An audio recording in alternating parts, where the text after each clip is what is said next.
looking into it. Yes. Because that would be helpful. Indeed it would. Indeed it would. Mm. I definitely need to invest in some new headphones. They work. Yeah. They just wore out faster than I would have expected. Yeah. Well, Those were new when you got them, weren't they? Yeah, I bought them like 3 years ago? Something like that, yeah. And I don't know what material you call that.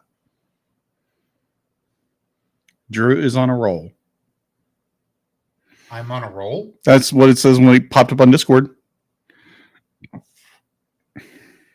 on a roll? Hold on.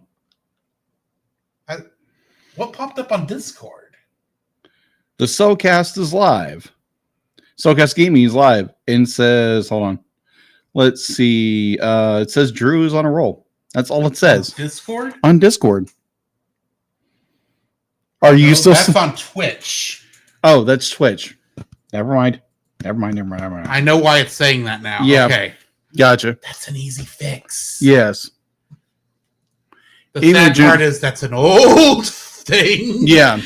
Because that's on Twitch. That was when I played Katamari Damacy on stream. Oh, okay. I have no idea what that is, but okay. A game where you roll a ball and pick up junk. Oh, okay. And eventually you get it big enough, you roll over people. So roll over Beethoven?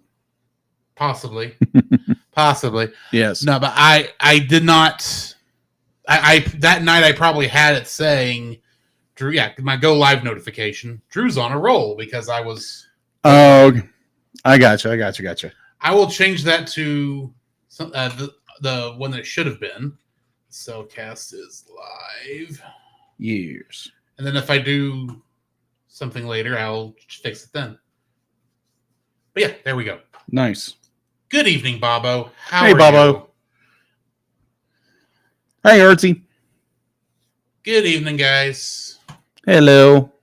We will be getting started momentarily on this. Yeah, so very much a thing about this movie.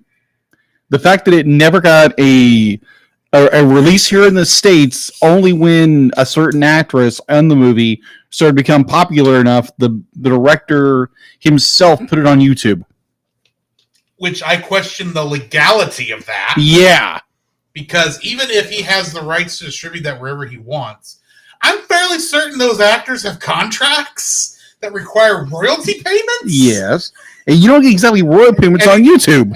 Yeah, I mean, he might get ad revenue, but not much. Not much for this, and it's so bad resolution. Because it's probably the VHS master. Probably.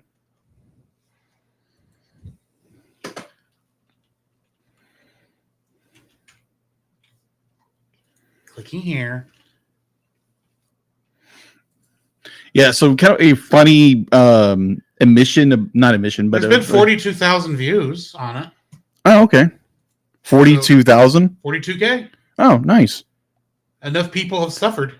Yeah, are curious. I'd like to point out that the free nature documentary underneath it, also called A Fox's Tale, has 145,000 views. Yes. Because it's an actual fox. And it's probably interesting. Yes. I'd like to also point out that the review that's below it that by someone I've never heard of, Soft Silence, who her title for her Fox's Tale movie review is Melting Garbage. Just pointing that out. Yes, I would agree. Hers has 1.9 thousand views. That's more. No, wait. Okay, it's not quite as much as the movie itself, but still. And then you have also YouTube has already put us on the search page. Hey, that's not a bad thing. At least someone will look at it if they know to look for Fox's Tale. Yeah. Hey, Fox's Tale. Be like, oh, I was curious. Like, what are these two goobers talking about? But so I have to admit something. I made an error earlier before we went live, and so I looked at what I thought was Discord, and Drew said Drew's on a roll. I was like, what in the world? And Drew piped up. It's like, that's not Discord. That's Twitch. Well, the thing is, you said that, and I said Drew's on a roll. Why would Discord be saying anything about that. I never got Discord set up to do a stream. Yeah. I mean, there's a way to do it. I just haven't, but it's a little bit of arcane video, computer mumbo jumbo. Arcane mumbo jumbo. It's magic, okay? It's magic. You got to do like some weird arcane voodoo to make it work. Oh, wow. But because there's some way to do it and that's why I never set it up. Oh, okay. Gotcha. It's not as easy as go to YouTube, say I'm wanting to do this, connect. Fair. But yeah, I looked at it and went, why would I even said Drew is on a roll? Why would I program that into anything? And then I went, wait a minute. How long ago did I do Katamari Damacy? That was a while back. And since Jacob doesn't know what that is. No, I'd be like, what you described it as, okay. It's a game. Yes, it is a game.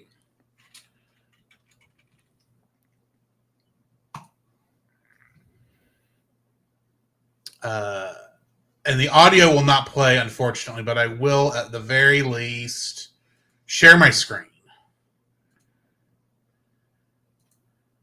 But Jacob will be able to hear my audio. So yeah, this is the opening scene of Katamari Damacy. This will tell you nothing. And that's playing for the wrong thing.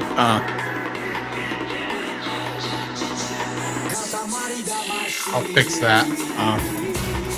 Oh, I've seen this. I've seen that screen.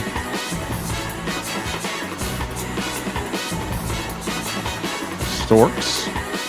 Turtles. We'll go to the actual gameplay so you know what the actual game is and not just the fever dream that shows. Because that is fever dream, let's be honest. Okay. Game Grumps, but we're just going to go to straight to gameplay here. Can you die in this game? You run out of time. Oh. Yeah. Can I roll up This these is mice? the entire game. When you're big enough. Oh. Nice. Yeah. You can roll Rolling up anything when you're garbage. big enough. Oh, Really? I've seen You can roll this. fucking countries if you're big enough. I saw like a baseball stadium on the cover of the Oh, Wow. That's nothing. Child's Play. You're stupid. Come here, you little son of a... Good thing. Good cut off. Hey, good cut off beat. Good thing y'all can't hear that. Yes. Because I don't have the audio set up to come back through. So, yeah.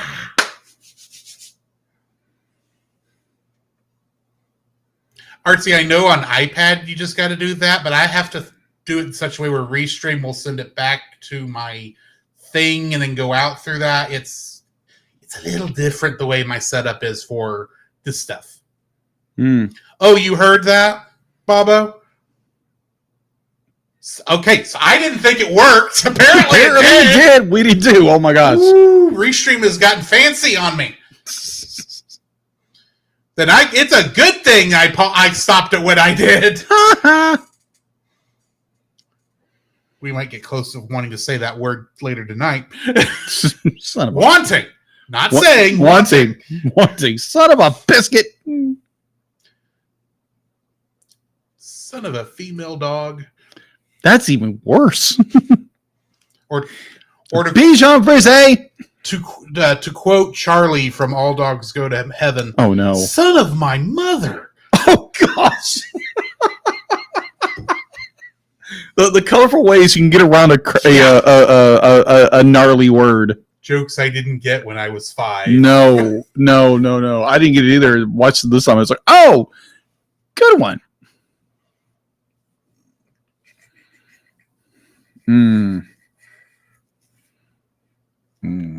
Good. Hello, Okay. I'm like, Everything's working. oh, Good. excellent. Goody gumdrops. Yeah, so obviously, if you read the title of what we're doing, this is Bad Movie Month, and we are reviewing A Fox's Tale, which is available on YouTube. Which when is the only place you can find it. Yeah. And for an American audience.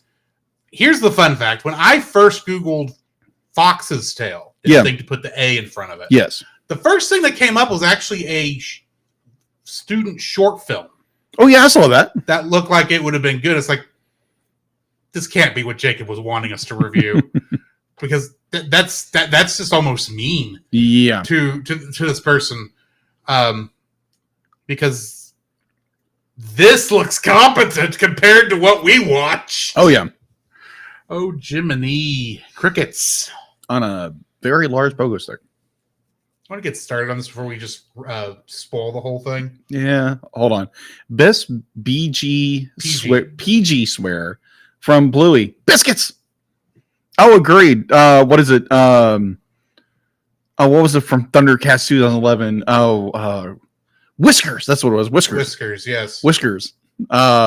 There's other clever ones that kind of get around, the PG. I feel like there's some of them that are like, okay, that's clever. I don't care who you are.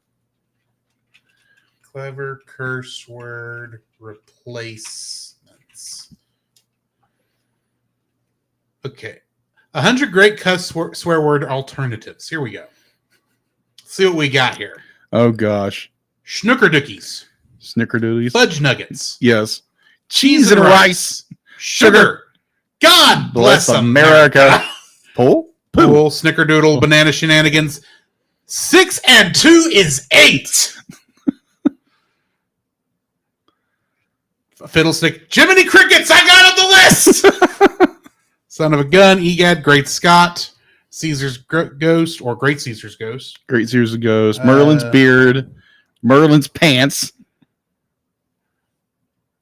I'm looking. Son of a monkey.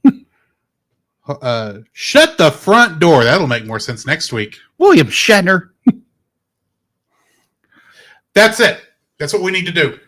The new cuss word alternative for the Cellcast: Benedict Cumberbatch. Benedict Cumberbatch. That's funny. and it doesn't have to be actually the words Benedict Cumberbatch, but if it fits that phraseology, because most people can't remember Benedict Cumberbatch's actual name. Yeah. The one I use, I think, Butternut Kumquats. Artsy, the one I always use, Snarf. Poo on a stick, duck water, dillweed, Bob Saget. Fraggle Rock. Yes, I've said Fraggle Rock before. Oh my goodness, peanut butter and jelly. I think I've heard you say that one too. I've never said peanut butter. Peanut butter. I think I've said peanut butter jelly. I have your new alternative cuss word, Pokemon. Pokemon. Yes. That just like undercuts everything. I don't give a Donald Duck. I don't give a Donald Duck. What the frog? Cheese, pluck it. Now that gets a little. That goes more the original word. What that word means. And the last good one on here that is relevant to our podcast. Marf. Yes, Marf. Anyway, now that we've had that fun. The Cellcast is recorded in front of a live streaming audience. If it hadn't been for you, I would be now in someone else's digestion. You know there's something you should know, so I'm gonna tell you so. It's Bad Movie Month on the Cellcast. Don't sweat it, forget it, enjoy the show. Working all day, now it's time to unwind. Kick back, relax, take a load off your mind. I'll be busting the moves and I'll be busting the rhymes. We'll be busting up laughing cause it's party time. This is the closest thing I have to gang Everybody's signs. feeling fine cause it's party time. Party time. Oh my gosh, Drew. Everybody's feeling fine cause it's party time. Party time. Party time. Everybody's feeling fine cause it's party time. Party time. Party time. Everybody's feeling fine. Hello and welcome to another episode of the Cellcast. Benedict Cumberbatch. Yes, exactly. We are still in Bad Movie Month, and tonight Lord help us. joining me is a man who, well, he just really thinks the girl on that side of that card is so pretty. He just wants to talk to her, despite the fact she's a painting. Welcome, Jacob. Yeah, every once, yeah, you gotta talk to a wall every once in a while because no one will listen to you. Snarf.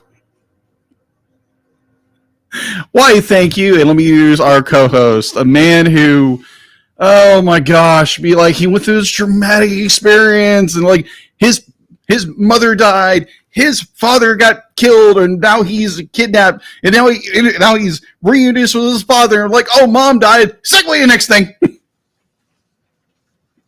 I don't even remember half of what you just said in that film. I'm I'm Drew, by the way. Since yeah, I never this said is my Drew. I name. forgot because I got too caught up in my own snarf.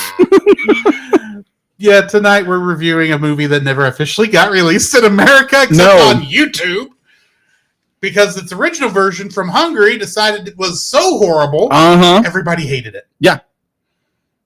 A Fox's Tale. Yes, A Fox's Tale. This is a thing. Yes, it is a thing. It's on IMDb's worst animated films. I think it's in the top 10. Mm-hmm. Or as it's known in its original Hungarian name, Kisvak. Kisvak. I don't know what you heard, but that's not what I said. So what did you say? I heard Kisvak. No, I said Kisvak, but stop and think about what it sounds like Yeah. in English. Yes, I'm aware. Kisvak. Let's move on. Yes. How about into our spoiler-free Yes. section? Oh my of this? gosh. Kids Bop? Certified fresh and spoiler free.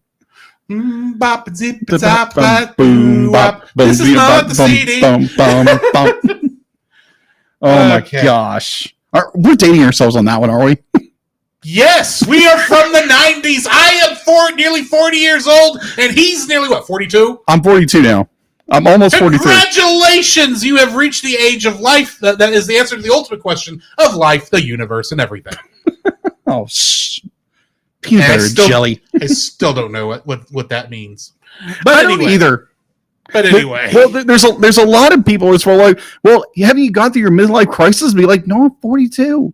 Be like, well, you're supposed to be like doing crazy stuff when you're like, I mean, getting 40 and 50. It's just like we do put ourselves out on the internet. that is true. And let everyone hear our silly and sometimes garbage opinions about some of these films. True. So Very, that's very true. kind of midlife crisis. In a way, it'd be like we just don't have anything fancy to show for it.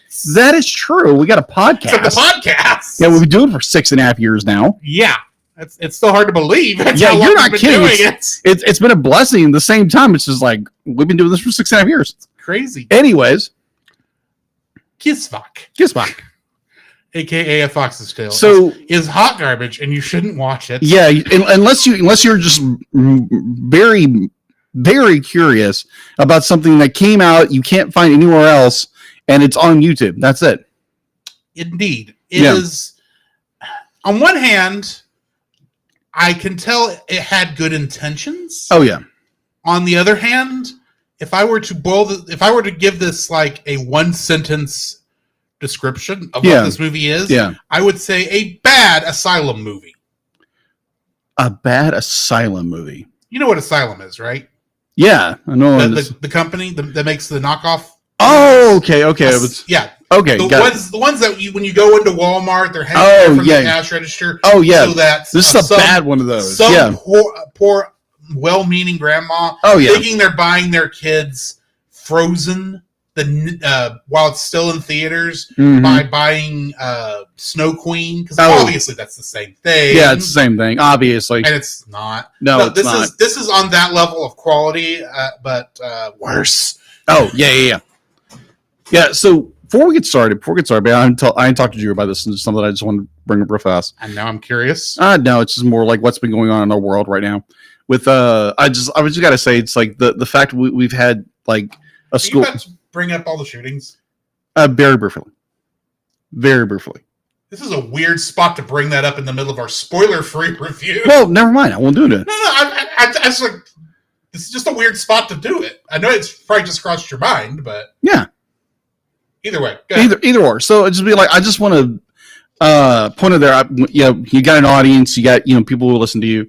The fact to be like our world is so messed up right now that people are doing this or that over people who either they got assassinated or a school shooting or 9/11 or a man who got beheaded because he didn't let someone do something. It's just like this world is so messed up. It's so messed up. And like the fact to be like people are reveling in a man's death. And I just be like, that broke my heart when I heard that. And I just want to just be like, hey, we can do better. And it'd be like, if it's more, be like, hey, if you're on that side of, I didn't like this person, and you're reveling in that, I'd be like, my prayer would be is that you are, that Christ pricks your heart and you learn forgiveness and you ask for forgiveness and that Christ comes in your heart, because that just be like that kind of, it's evil. Yeah. Just in every sense of the word. And that broke my heart, and I just wanted to say something about it.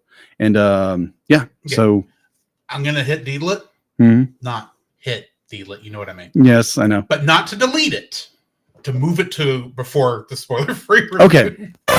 So it flows better. Fair enough. So your spoiler-free thoughts. Spoiler-free thoughts on A Fox's Tale. How do you say it in Hungarian? Kisvak. Kisvak. I think I'm pronouncing that right. I think you're right. And the reason I say that is I tried to Kisvak. I tried to throw it into Google to the Google thing to find out, how you're supposed to pronounce it. Yeah. And Vuk is not Vuk. I'm saying Vuk. Yeah. It's not a Hungarian word. Yeah. So I can't figure out what it means in Hungarian. The closest I got is in one of the other. I thought it was Kisvak. Kisvak. Because it sounds like fox. And it's a fox. Yeah. Okay. Yes, but it's not an actual Hungarian word. Oh. The actual Hungarian word for fox is like something else. I don't remember what it is now. Now you're going to make me have to look it up. Of course. How do you pronounce fox in Hungarian? Fox in Hungarian. Roka. That's probably how you say that. But you type in, let me switch that and put Vuk. It doesn't translate. No, it doesn't. So what does it mean? I don't know. Because it doesn't translate to Jack either. And I had to look that up because on the the character's name Jack. On the Hungarian cast list, our main character, Little Jack. Little Jack, yeah. Is called Vuk Jr. Vuk Jr. Okay. Basically. Okay, so it's like, so it doesn't mean Jack either. What does this name mean? What does this mean? Yeah. So I'm really hoping that I'm saying Vuk correctly. I can tell you the reason that is in there is because of the movie it's technically ripping off. Well, it's technically not ripping off. It's supposed to be a sequel. That's what I read. It's not officially a sequel. Really? Yeah, I thought it was officially a sequel. No, I will get to that in the trivia. Oh my. Oh my. Fiddlesticks. This is becoming interesting. It wanted to be a sequel. Oh my. It really wanted to be. The guy who made it really wanted it to be, but just no. Terrible. Terrible. So this is, I think I saw something about it years ago. It's like worst animated films. I think when we were first doing this 6.5 years ago, or like even before that, before we got behind the mics. I had heard about it and I was like, that just sounds bad, and moved on. And when it came to Bad Movie Month, it's like, you know what? I'm gonna check IMDb.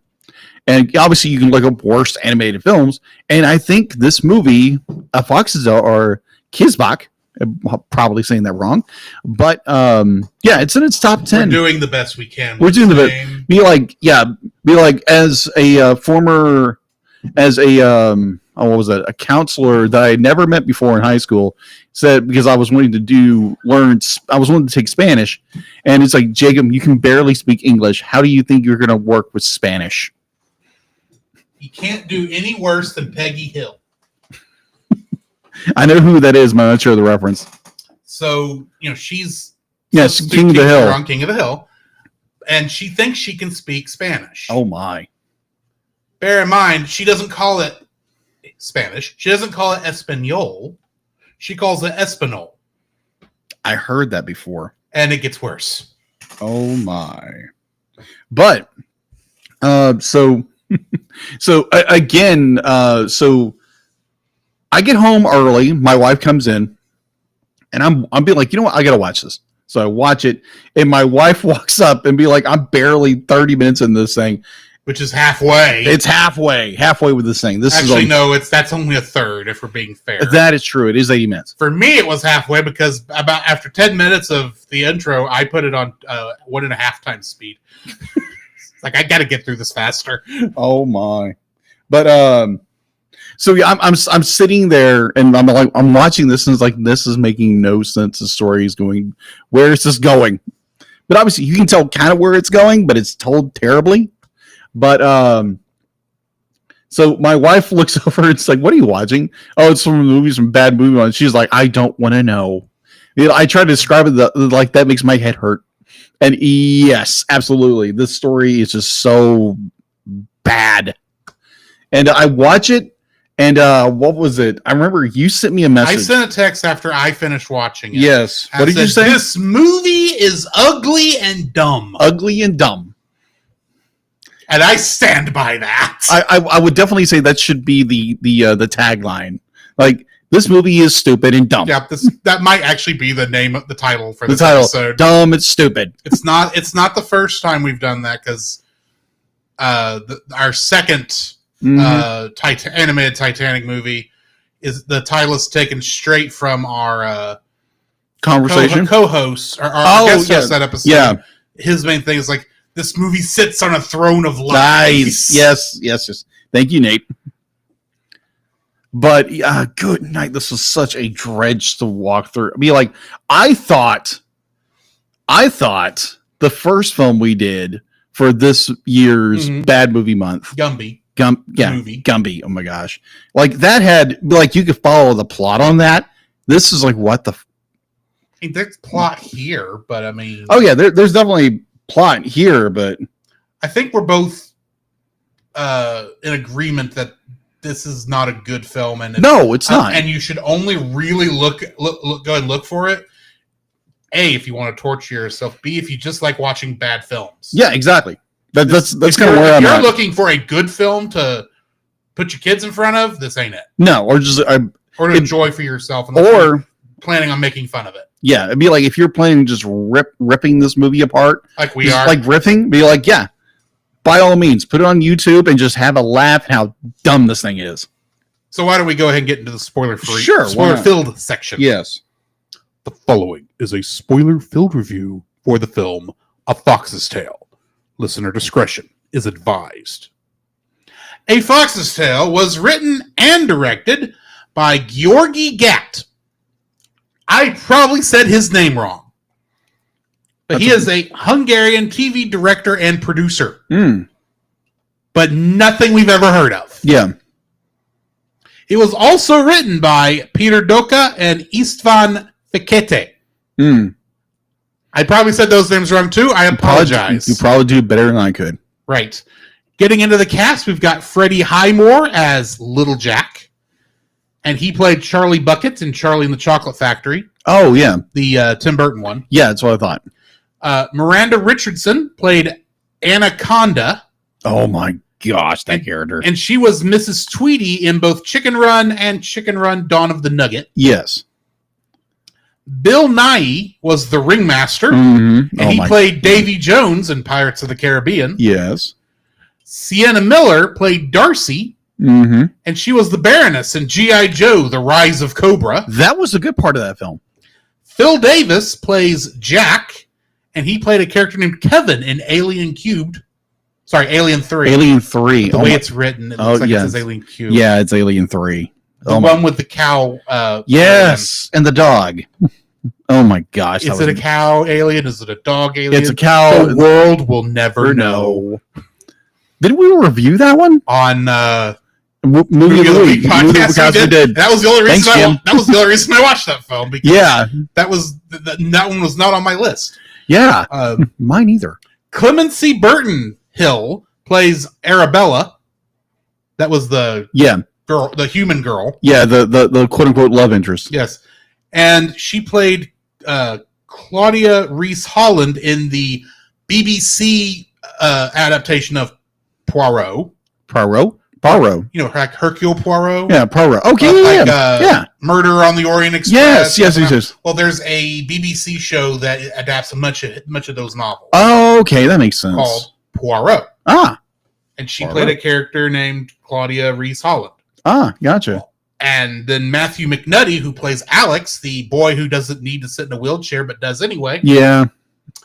He played Major Allerton in Poirot. So Oh, wow. I was starting to get into the bottom of the barrel with some of these. Okay, fair enough. Kingdom Hearts connections. How many do you think we have? Oh my gosh, that could be a tough one because this was 2008, 2009. Something like that. And So there could be a possibility of somebody. There is at least like some work put into this voice cast. Yes, there are. It'd be like Casting anyway. yes, be like definitely with Bill Nighy. Be like that's a good Mhm. actor. Mhm. And some of these are really And I fairly decent actors. They're not terrible. I will say Davy Jones from Pirates of the Caribbean is in Kingdom Hearts 3. Okay, that's true. Okay, so I want to say a good guess, maybe 2. No.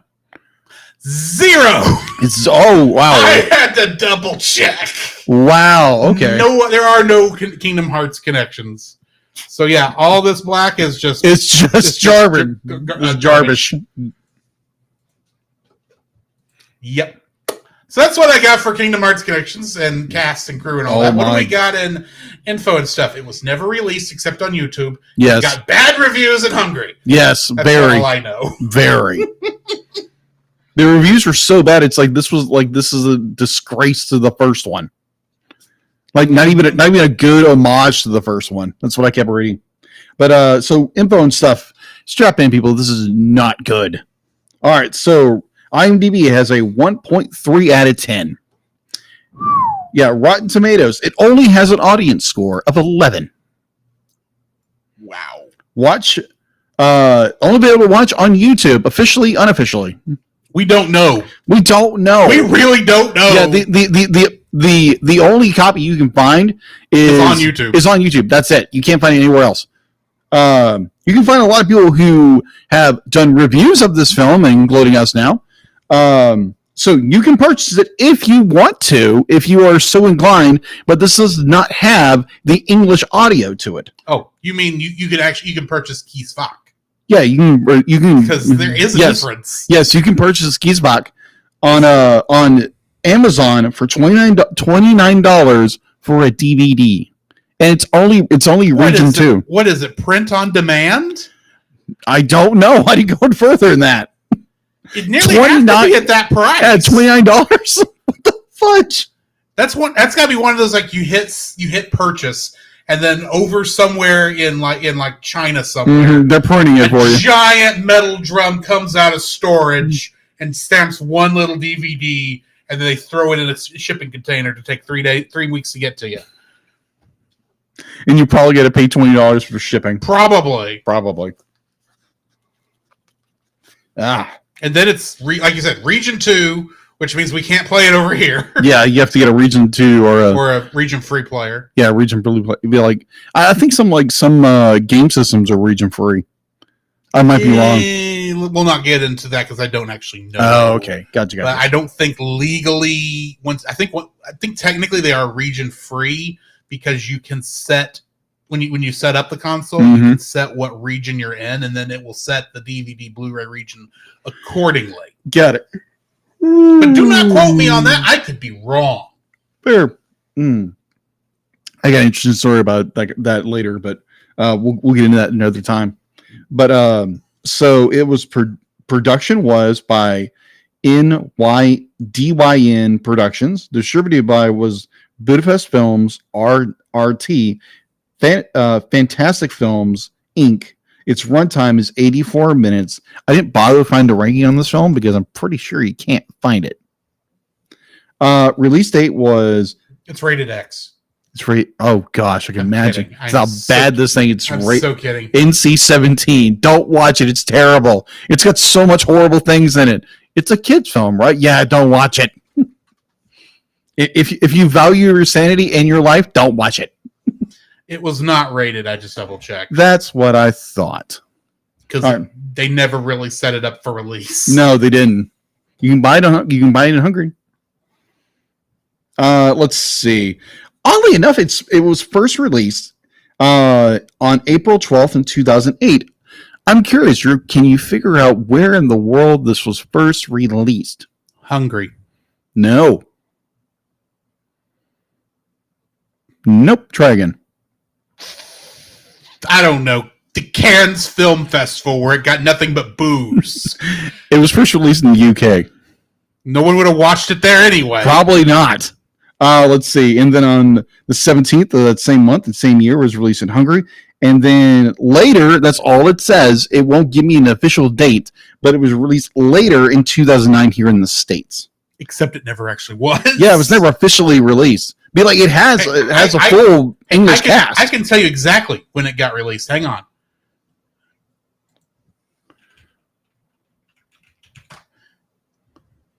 It was released. Pause that. Yeah. 8 years ago. March 9th, 2017. Yeah, March 9th, 2017. That's when it got released in America. Okay. Because that's when Georgi Gat uploaded it to his YouTube channel. Okay. As far as we know, that's the only place you can get it. Yeah. Well, English version, anyway. Well, officially it had its English dub in 2009, but it was never released until it was on YouTube in 2017. Yeah. All right. So, home release. Okay, Although it wasn't released or unleashed, it just escaped. Yeah, somehow. All right, so home release for 10 years, the English dub of the film was never officially released to the general public as it was unavailable. You think? Let's see. With only publicity release media to feature the English dub being in the international trailer. Sorry. I was checking something. Continue. I was like, why am I hearing myself twice? All right. So until it was uploaded to YouTube on March 9th, 2017, its director, how do you pronounce his name? Georgi Gat? Georgi Gat. Again, I'm probably mispronouncing that. I do apologize. Partially due to the mass popularity of one of his actresses, Sienna Miller, following her critical acclaimed roles on Foxcatcher, American Sniper, and High Rise. And like we said before, this was actually a prequel, quote unquote prequel, or a sequel. That's it. It's a sequel. It's a sequel to a unofficially. Yeah, unofficially to Vok, the Little Fox, an animated film in 1981 that was originally released in Hungary. Now let's see. Yeah, that's all I got for info and stuff. Let's get into the summary, which will be very quick. Yes. The animated film is about Little Jack, played by Freddie Highmore, a young fox who spends his time enjoying a wonderful life in the forest with his loving family. During the film, Little Jack's world changes drastically when his father, Jack, is captured and forced to join the circus. The film's villain, a shrewd circus owner named Anaconda, played by Miranda Richardson, desperately wants bigger and better performances. This leads her to kidnap many forest animals, including Little Jack's father. That's how it works. With the help of her magician husband, the Ringmaster, played by Bill Nighy, Anna is able to hypnotize the animals into performing in her shows. On his rescue mission, Little Jack gets help from many unlikely heroes, including an incapacitated nature-loving boy named Alex, played by Matthew McNulty, and a young acrobat named Arabella. Little Jack's mission to rescue his father leads him to make new friends, including a circus fox named Darcy, played by Sienna Miller. Together, they set out to free the animals so they can return home to the beautiful forest. Getting into the trivia for this. After seeing the first animated trailer, Attila Dargay, the director of the original The Little Fox, said no comment. Oh, wow. That's bad. In fact, she Attila Dargay denied the creators the rights to use the original film's characters. Oh. He instead proposed a new movie titled Kiss Sarvago, or Little Tramp, about a little white fox. Test clips from this scrapped idea can be found online, which show that the film would have kept the original 2D hand-drawn style with much higher animation quality. However, Georgi Gat argued that kids aren't into such old-fashioned stories anymore, and that the movie would have to reference things like smartphones and the internet to appeal to a modern crowd. It was also decided that the film would be animated in 3D. The characters also had to be radically redesigned to make sure that they wouldn't resemble the originals too closely. Oh, wow. Georgi Gatt said that Irene Henrik, the widow of Attila Dargay, praised the movie and considered it an equal to his husband's original movie. Henrik denies this, criticizing the movie's choppy animation and awkward character designs. Gatt admitted that the movie was titled Kies Vak to capitalize on the original's popularity. And they failed miserably. Originally, a separate IMDb page was created for the movie and used for foreign promotion. Internet journalists suspected that it might have been because the dismal user rating on the original page, 1.6 out of 10 at the time, would have made it harder for the creators to sell the film. When news got out, the false English movie page was deleted from the site. Wow. Director Georgi Gatt estimated that at least 200,000 people would see the film. Fewer than 60,000 tickets were sold during its theatrical run. Wow. That's terrible. In response to widespread criticism about the film's primitive computer animation, director Georgi Gatt said the graphics were meant to look like that.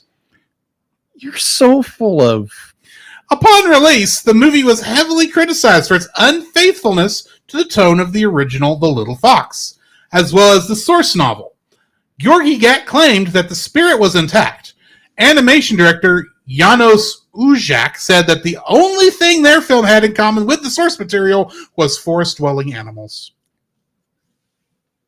And it had foxes in it. Well, that would be the forest-dwelling animals. Yes. Daniel Radcliffe, Emma Thompson, Colin Farrell, and Donald Sutherland were initially considered as dubbing actors for the movie's English release. What? Freddie Highmore was cast as the main character's voice, and director Georgi Gatt claimed that Judi Dench and Sienna Miller are 100% on board as well. Judi Dench casting didn't materialize. You think? The characters' lip movements were animated twice to match both the original Hungarian dialogue and the concurrently produced, but for a long time unreleased English dub. That's fairly impressive. The film's English version was unavailable for close to 10 years, with the only publicly released media to feature the English dub being the international trailer. Mm-hmm. In March 2017, the director uploaded the full English dub to YouTube. How did he get away with that? I would love to know this. Yeah, what's the story behind that? I'm curious now. Despite unanimous negative reactions from critics and audiences alike, director Georgi Gatt claimed that posterity would prove him right, and the movie would become a success. He also initially proposed a sequel.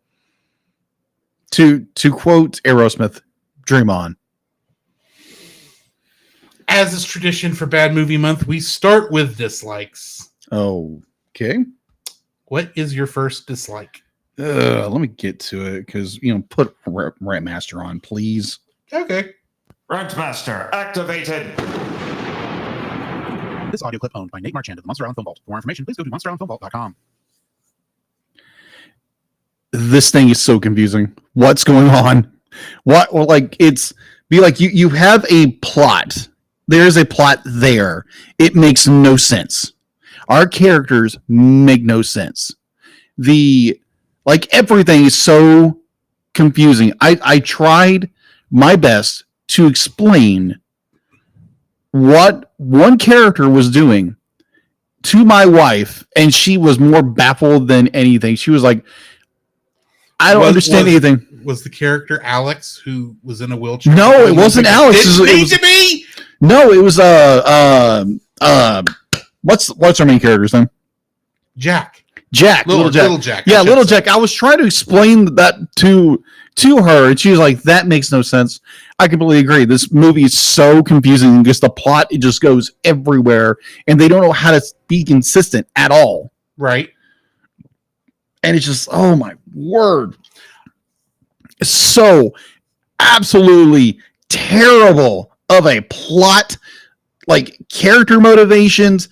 The fact that you have the fact to be like our wheelchair not disabled child be like him and his mother and his father were run off the road by our crazy psychopathic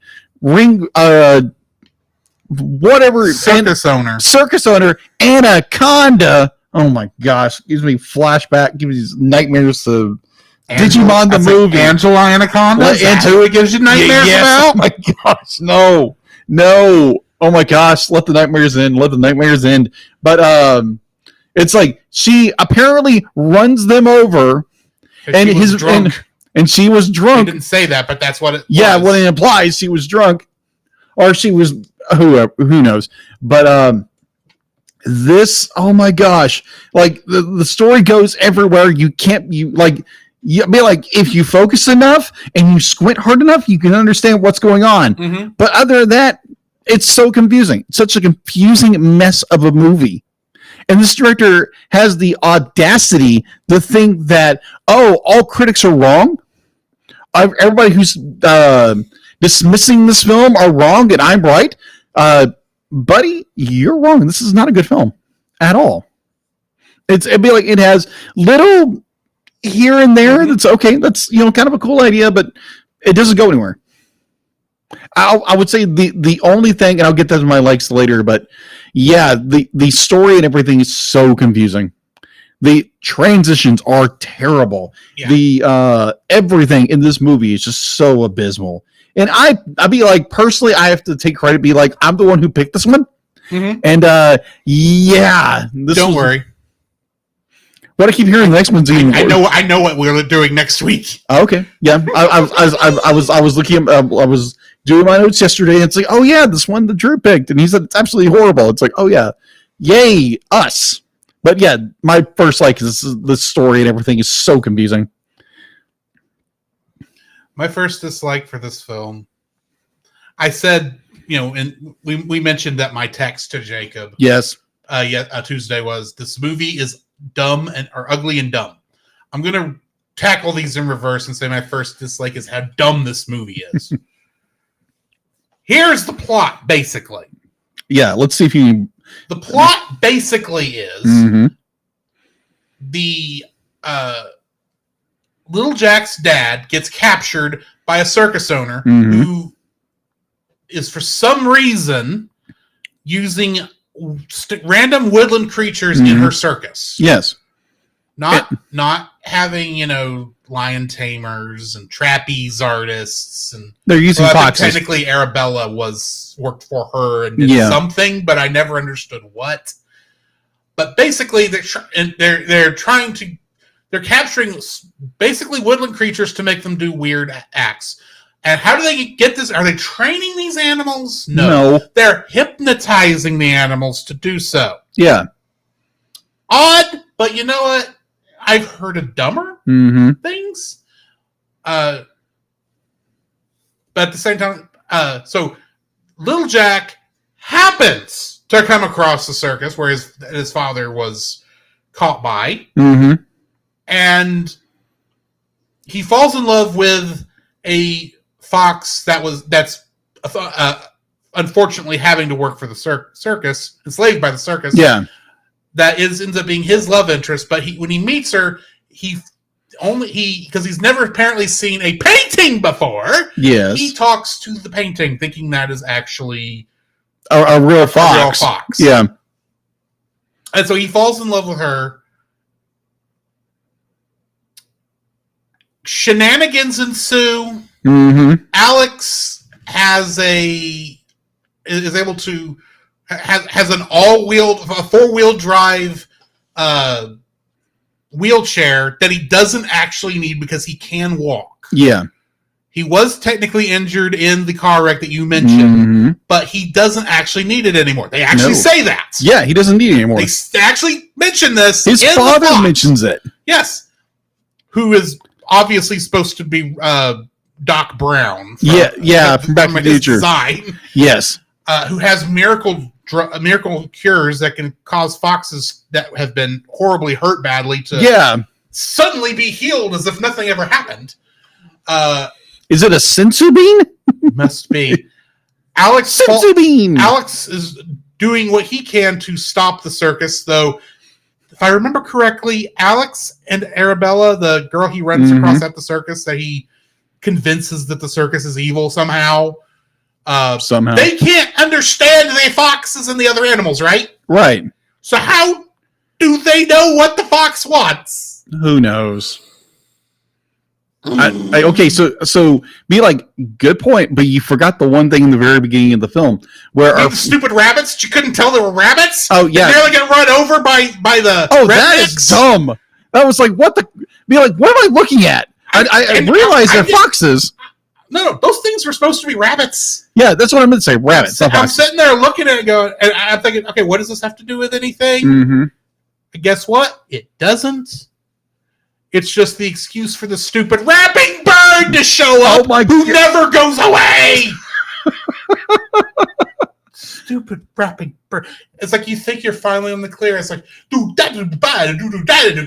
away, you stupid bird, you stupid crow. I don't care about the Thunderfoot invading the forest. Go away. And I understand why the bird is there. It's supposed to give you context of what's going on, but it's so annoying. If I may refer back to a line here I read in the trivia,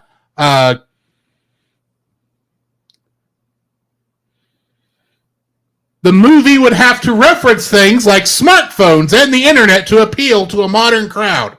The rap was there to appeal to modern audiences.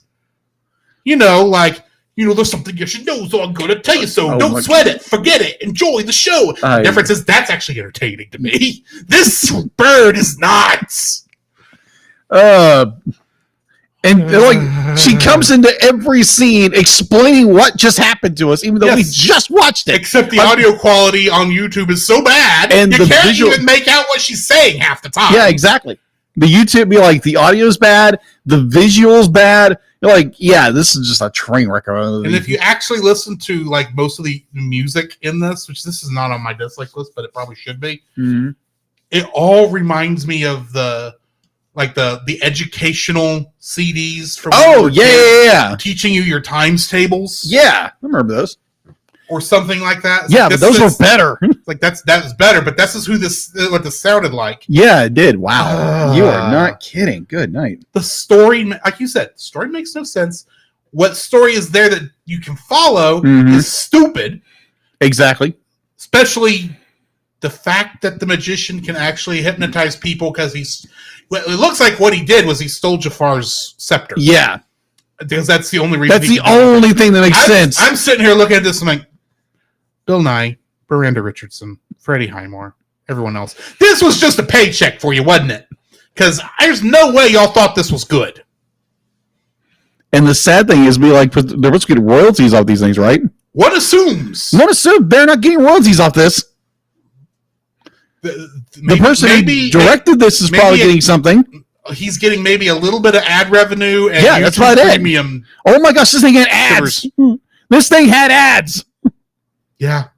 So he's getting money. He's getting money off this piece of crap. Not much, but he's getting money. He's getting something. And they're like, this poor actor is getting nothing for this thing they did back in 2009. They probably at least I'm assuming they at least got a flat check for actually doing it. Yeah, probably. But that's probably all they got on this. Yeah, probably don't even get paid, remember this get paid for your work. But anyway. Yeah.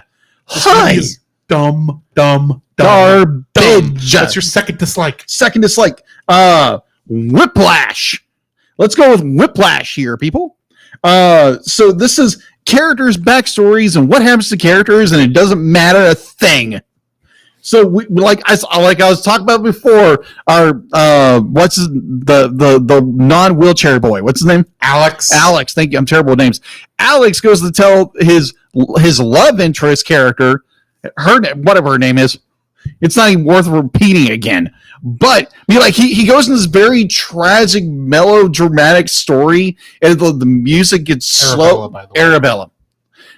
Arabella and starts telling his story of how him and his mom and his dad were in a wreck, and like the anaconda. Oh gosh. Again, flashbacks. PTSD. Ugh. Yes, she had that. She suffered from that. She saw that giant stone pillar and remembered the car wreck that she probably shouldn't actually care about. Yeah. But how this character she was drunk. Apparently. But as we go forward, the Alex is explaining the story and how his mom died and everything like that. It's like, oh, you want to go play cars? Just like that. It just like fades off and it does a very bad transition. I'm like, what the frick's happening? What, you know what happened? And it's just like Do you know what over happened? and over again the entire film. I can tell you what happened. The scene ended, and they had to go to another scene. And they didn't want to do just a straight cut. That is true. That's what happened. I'm aware. I'm aware that's what happened. But what I'm saying is, you have a character who goes in this really powerful, emotional story of their background, and then immediately cuts like saying, like, "Hey, let's go check out the forest." That kind of thing. It's not, "Oh, I feel so sad for you" or anything. It's no. It just cuts to like whiplash. Like everything someone says, it's whiplash. Mm-hmm. And like all the dialogue, be like someone says something and it goes, "Yuck." Like you're turning your head around like the Exorcist, and it's just like, what in the world is going on here? This is driving me nuts. And like, do you people know, like 101 when it comes to writing a character? Be like, I'm an artist and I know better than this. Oh my word. It's like you want to build sympathy to characters, but then you immediately turn around and go, "Hey, let's go on this adventure," and not even care. The fact that you have little Jack explains to his father that his mother died, and there's nothing about it. Yeah, no, she literally covered him up and died for him, and he literally it's a footnote. It's like this boy Alex's mom dies, and she's a footnote. The exposition is delivered. We move on to the next. Yeah, exactly, and it's terrible. Oh my! I don't know what Georgi Gat worked on, because, like I said, I didn't recognize any of the names. Yeah, but I swear they must have been sitcoms, and Bad badly timed ones too. Badly It's about timed. that kind of quick. Oh, we said this thing. Now we're going to the next thing. Yeah, and it's bad transitions, and oh my gosh! Again, my best description is just whiplash. It's like, oh my gosh, you just said this, and now you're just going off to the next scene. No progression into what you just said. Nothing lead up. Nothing. It's like, or the one that got me. So little Jack says something at the very beginning, like, "Oh, my best friend, Flippy, Froggy, whatever. He's a frog." I don't know. Yeah, something like that. And so he says that, and then our girl Fox escapes, and it's like, "Oh, we have nothing to eat," and they both turn over to Froggy, and it's like, "Oh my gosh, wow! Oh, bye, Froggy." Be like, "Hey, this girl," or like, "Hey, your lunch." It's like, I thought he was your best friend, and it turns out this Fox is your best friend. What's going on? Survival of the fittest. Apparently. But So no, much be about like, cute little woodland critter. critters. I tried to combine the word critters and creatures into one word. Critters. Creatures. And good night. Yeah. Oh my gosh. Sorry, I Again, what the frog. Again, my second dislike of this film, it is just horrible whiplash of character, like trying to explain something and then they immediately cut to something else. It is just, oh my gosh. Writing 101, people. And again, I am a artist. I'm not a writer, but this is bad. What's your second dislike? This movie is ugly. Okay. Now that's understatement of the year. First off, let's talk art style. Yeah. Before we get into animation style, let's talk art style. Okay. Most of these artwork, most of these characters, at least the animals, like especially our main character of Little Jack, I would say as a stationary model might be okay. Yeah, stationary. Might. These things were not meant to be animated. There are certain angles that these characters don't look good at. No. And unfortunately, those are the angles we mostly see. Yes. And that's before you get and that's the animals that are supposed to look cute. Talk about the humans. Oh they my all gosh. look like they've been thrown up in a blender. Yeah. So here's the thing. Me and Jacob here grew up in the age when Jimmy Neutron was on television. Yeah. And other things that I would call ugly 3D animation. But those are at least are understandable and almost defendable the way they are because at least time period. At least time period. Well, I mean, you had it was early but very tight budget 3D animation. Yes. 3D animation was expensive. a lot of times, from what I understand on the Jimmy Neutron TV show, Mm-hmm. there were a lot of times like they knew what the problems was. They didn't have time to fix it before it had to go out. Yeah. That kind of stuff is forgivable because at least the writing is good and everything else. Yeah. Here, they're just butt ugly. There's not an angle they look good at, and I don't care about any of them. And that's before we talk about how they animated these characters. Oh gosh. Because everyone's head is going way all the way around everywhere, and they every time they talk, they always their head's always bobbing back and forth, back up and down. It's like, what's wrong with you? They move too fast. It's like there are times like I'm sitting there going, stop. Move! You're moving too fast. You're moving too. In some ways, you're moving. Some ways you're moving too smoothly. In some ways, you're being too jittery, jerky. Pick a lane and go with it. It's like you're having a tick. What's your problem? Yes. I'll be like, do you have the medication for that? If you don't, be like, I got something for you, buddy. It'll help. I don't know what kind of ticks you have, but I suggest a flea bath. They're little creatures. They have ticks in the forest. Oh, I know. That's the joke I'm making here. Ow, yeah. But ow. Hold on, give me a second. That get hit 2 different ways, bud. I know. That's why it's called a double entendre. Andra, exactly, double entendre. Thank you. But oh my gosh, so good. The so animation on this is like it's whippy, it's jerky. When you earlier when you said whiplash, oh yeah, for your second one, I thought you were going into animation. No, because there's a lot of times you're watching this and the way they're moving, I swear, all these characters have to have whiplash.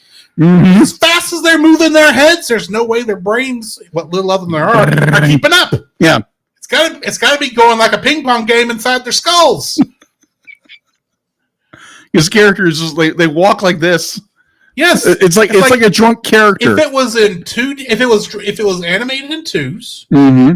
or if it was done in 2D, I think I would be more fine with it because at least there would be the structure of that style would look better. Yeah. But here it's animated on 1s. It's not animated very well, and it's still a lot of very jerky, but still somehow too smooth animation, and it never stops. No, it doesn't. It does not stop. I mean, in our first Bad Movie Month, we reviewed Food Fight. Oh, good. Not yes. Now, Food Fight's biggest problem with animation is probably the most forgivable, and that's the fact that it wasn't finished. They tried to do some stuff that was really more ambitious than they could do, and then 3/4 of their footage was stolen and had to be animated on less than a shoestring budget so they can actually get the darn film out. Mm. In this case, I get the feeling it's like someone kept coming up to Georgi Gatt and kept saying, shouldn't we do this? Should we do this? This look better. This will play better. And he goes, no, it must look like it's early 90s animation. Must look like it should be on a very poorly made commercial. It must look like this because this is cool and hip and will speak to the kids. It's like the man looked at straight to DVD Barbie movies from like the 90s. Oh my gosh, you're not kidding. And thought, this is the animation style we must go with. That being said, I've seen some footage from some of the newer ones that actually, while it's not my kind of movie to watch, don't get me wrong, the animation looks a lot better than what I'm seeing here. But I do remember some of that early, it's like slack-jawed animation where it doesn't look very good. And bear in mind, I'm sitting there going, in 1989, a computer animated television series made in Canada, made with not a great budget, but still was able to put out far better looking animation than this. Reboot. Also, Beast Wars. Beast Wars, yes. But that's Mainframe Entertainment, same company. Other companies, Big Idea Productions with VeggieTales. Oh yeah, you're less than a shoestring budget. Oh yeah. Made in some guy's house on an HP computer, the first movie was. The first VHS was. Yeah, VHS. For you kids who don't know what that is, I can't help you. And it looks better than this, despite the fact that you can tell half the characters are feet. Feet's the wrong word for the VeggieTales characters. But the bottoms of their bodies look like they're glued to the floor half the time, and the animation has. It looks better than this because it at least picks a style and stays with it and looks like somebody cared.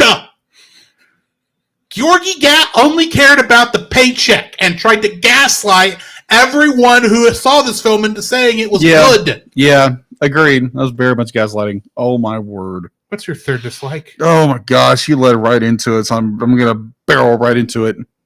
Hit it with a diesel truck. Oh my gosh, the animation in this.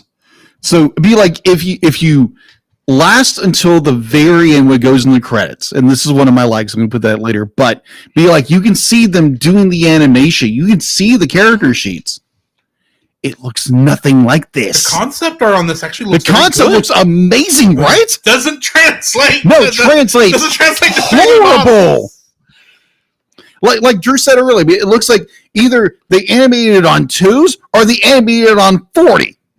They should have animated on 2s. The problem is it looks like it's animated on 1s, but it was designed to be animated on 2s. That's why it looks like it's... Boom, boom. Oh, that makes sense. I lost my headphones.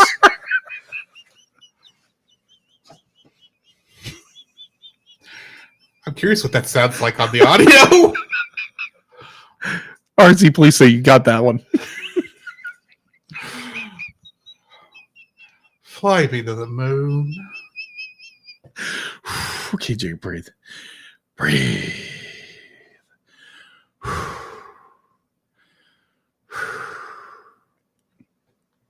All right. Does anyone else notice that when Jacob gets shook up like that, his face goes as red as Bob the Tomato? Whack! You are so welcome, patrons. Speaking of which...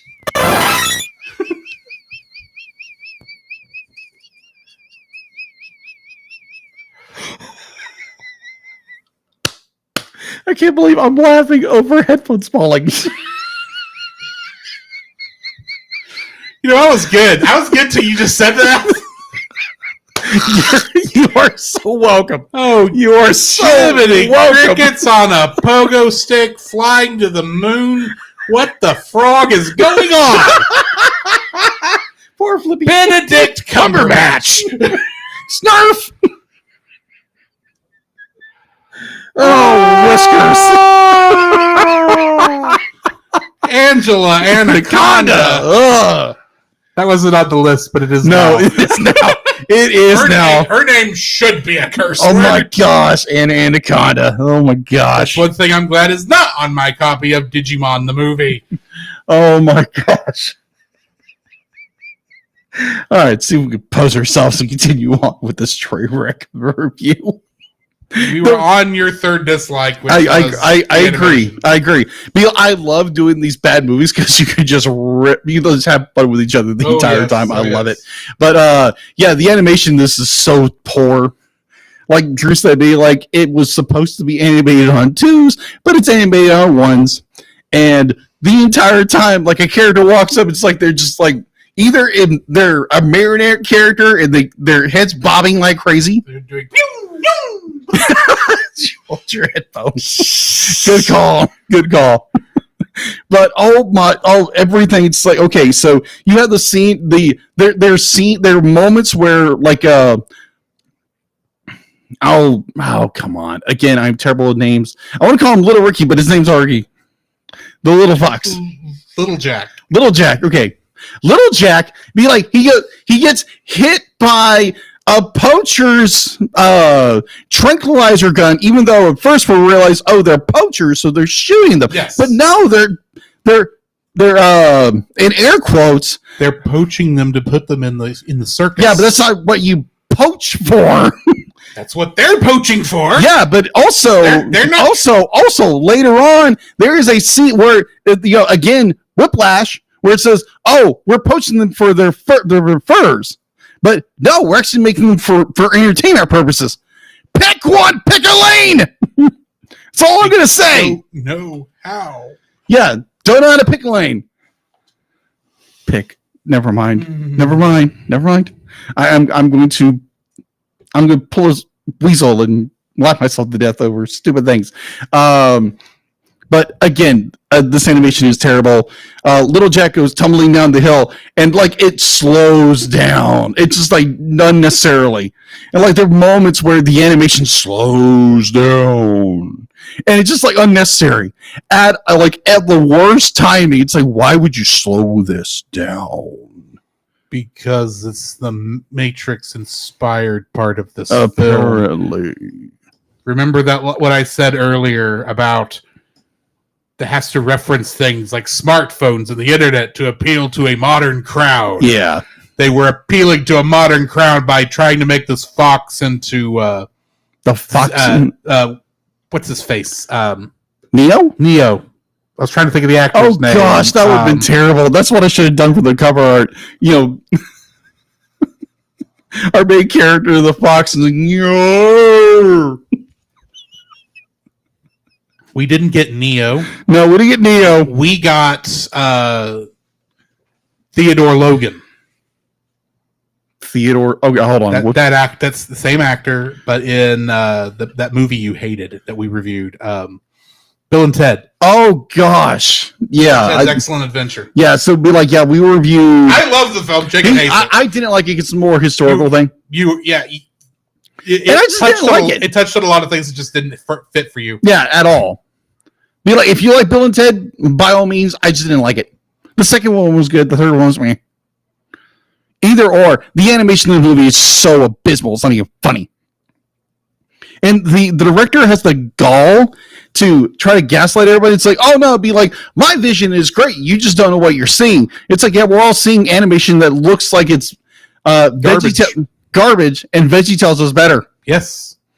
And for a guy who's barely watched anything VeggieTales in my life, VeggieTales looks better. That is epic foreshadowing for next season. Jacob just doesn't know it yet. Ah, okay. One of my picks. Got it. Oh, we're talking. We're talking. We'll find out Okay. Stay till next year. sometime in 2026. Ah, gotcha. That'll be interesting. Anyways, yeah, this movie is hot garbage. The animation is garbage. Most of everything in this movie is hot garbage. So we have thoroughly tried to thrash this Oh, I movie. still got one more dislike. Oh, you do? That's right. What is your third dislike? Georgi Gat, the Oh, director yeah. of this film, is Go Crimea River. Here's a fun fact. Yeah. This is the last thing he ever worked on. You think?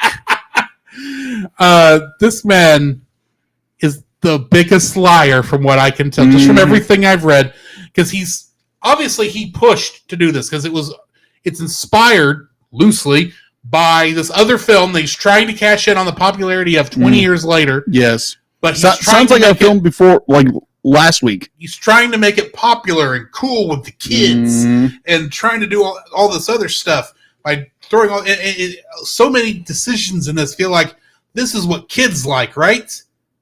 Right? Apparently he didn't. No. And it's like, we need to do this cheaper and we gotta do 3D, but we gotta do it cheap. So it's gotta look like this thing. Because it's gotta kind of look like this. And and Georgi Gat, I'm not going to judge all of your work based off this film. But this film makes me not ever want to watch any of your rest of your stuff. That is now, fair. granted, probably wouldn't watch it anyway because it's probably all in Hungarian, which I don't understand. But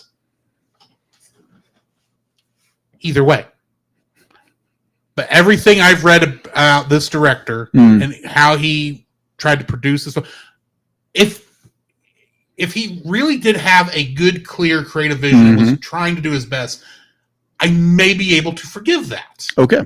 But the fact of the matter is, this felt like he was pushing an excuse to make money and was doing everything he could to try to make it a good money maker and not make it a good story. If that makes sense. Yeah, I get it. Which brings me to the biggest issue that this film has. When you melt all my dislikes, and for being honest, all your dislikes too. For me anyway, you melt it all into one big problem. What's the biggest problem for this?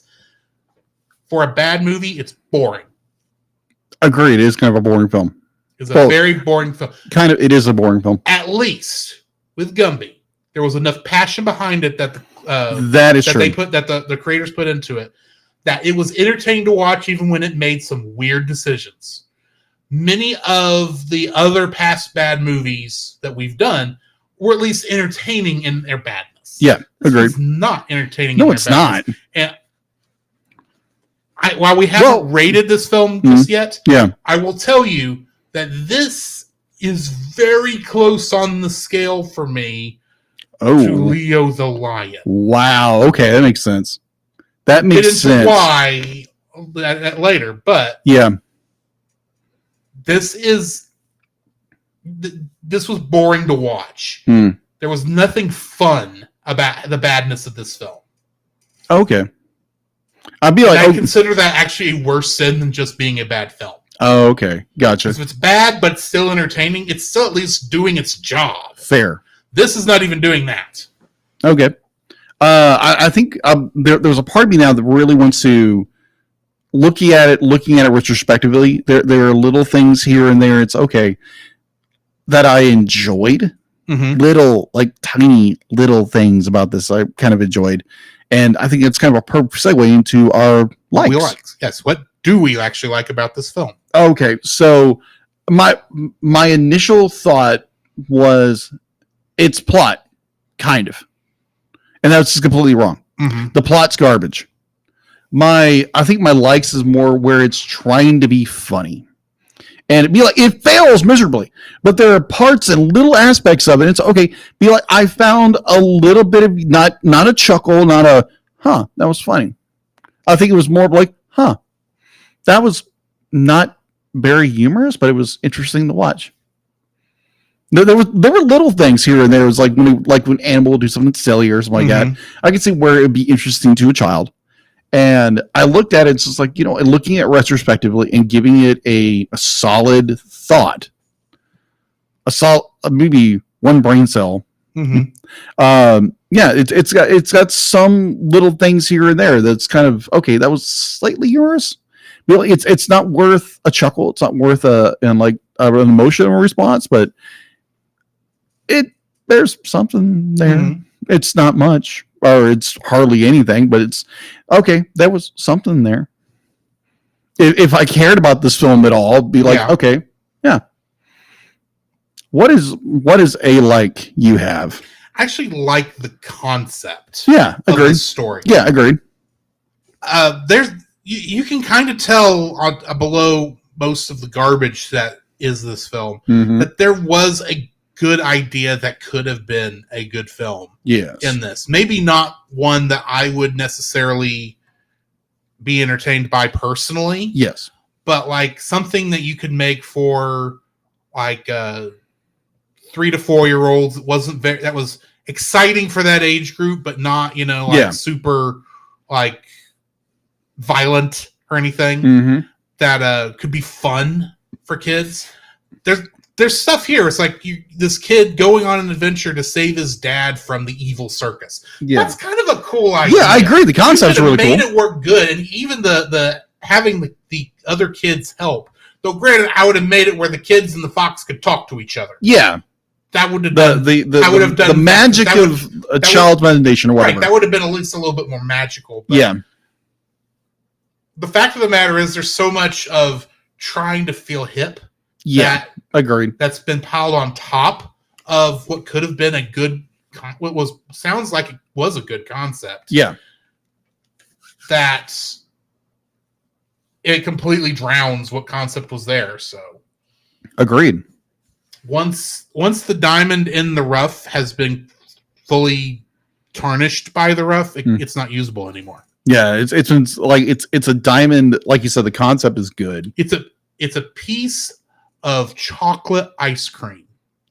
Okay. That's made it itself to the toilet and somebody has gone in it.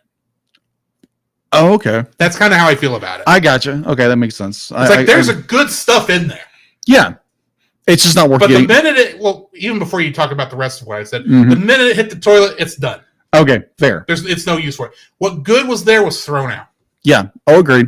I think it was a director's high ambition to do something incredible, But he just couldn't do it. it just feels like he didn't have actually a vision of what he was, other than I want to make a film like this other one. Yeah, it'd be like he wanted that inspiration, so he wanted to do something like it, but he, And he wanted it to be his. That's why when the director of the original film gave him pretty much, it sounds like, a fresh idea that could have been interesting, that would have told kind of the same story, Mhm. he threw it out because it's like, no, that's not what I want to do. Yeah. It's like, but yeah, first like is, it does have a good concept. Yeah, there's a good concept to That this. could have been polished into a fairly good film.